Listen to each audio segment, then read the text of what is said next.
Assalamualaikum warahmatullahi wabarakatuh. Perkenalkan, saya Lisnia Romansyah, mahasiswa Prodi Ilmu Komunikasi Universitas Nasional. Pada kesempatan kali ini, saya akan membahas mengenai new normal dalam pandemi COVID-19.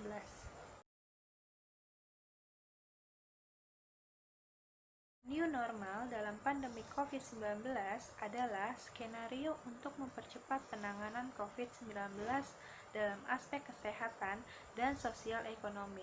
Pemerintah Indonesia telah mengumumkan rencana untuk membuat skenario new normal dalam mempertimbangkan studi epidemiologis dan kesiapan regional.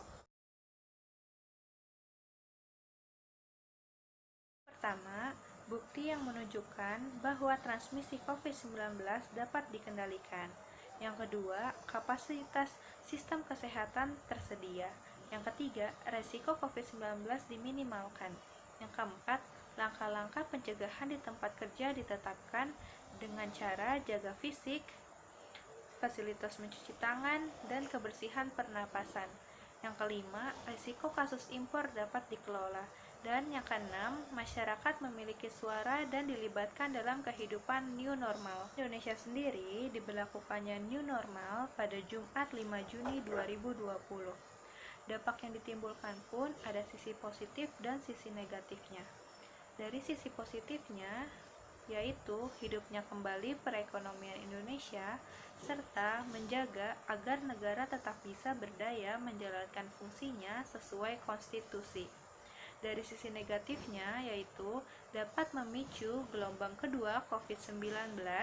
Dengan kata lain, kasus positif pandemi COVID-19 akan melonjak atau meningkat. Berikut grafik COVID-19 di Indonesia setelah diberlakukannya new normal.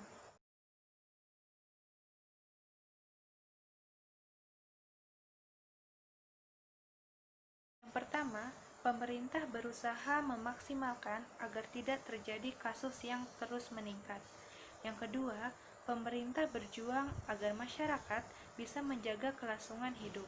Yang ketiga, pemerintah menjaga agar masyarakat tetap bisa melangsungkan usahanya. Laku dan kebiasaan masyarakat untuk menghadapi new normal ada 5 cara.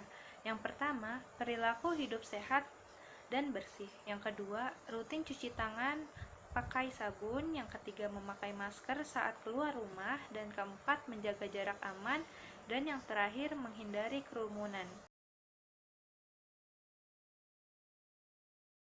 Pertama, yaitu exit strategi COVID-19 yang dimulai secara bertahap pada setiap fase pembukaan ekonomi, mulai dari toko, pasar, mal, restoran, kafe, bar, tempat gym, dan lain sebagainya.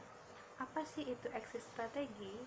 Exit strategi untuk mencegah ekonomi tidak turun lebih dalam sehingga pada saat COVID-19 berakhir, ekonomi negara bisa tetap tumbuh.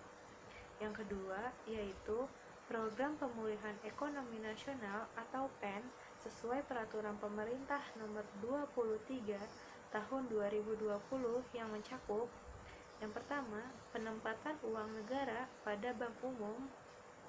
Yang kedua, program subsidi bunga bagi debitur yang terdapat penyebaran COVID-19. Yang ketiga, program penjamin kredit bagi debitur terdampak penyebaran COVID-19.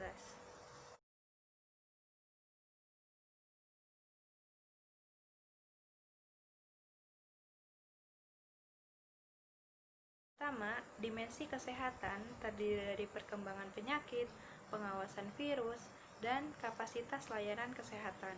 Yang kedua, dimensi kesiapan sosial ekonomi yang mencakup protokol-protokol untuk setiap sektor wilayah dan transportasi yang terintegrasi satu dengan lainnya. Pemerintah Indonesia mencatat 102 kabupaten atau kota dalam status zona hijau yang bisa menerapkan new normal di tengah pandemi COVID-19 ini. Namun, area di zona hijau ini tetap harus melaksanakan protokol kesehatan yang ketat. Berikut beberapa kabupaten atau kota yang masuk zona hijau di Indonesia. Yang pertama Aceh, yang kedua Sumatera Utara, yang ketiga Jambi, keempat Bengkulu, dan yang kelima Lampung. Informasi yang dapat saya sampaikan semoga bermanfaat. Wassalamualaikum warahmatullahi wabarakatuh.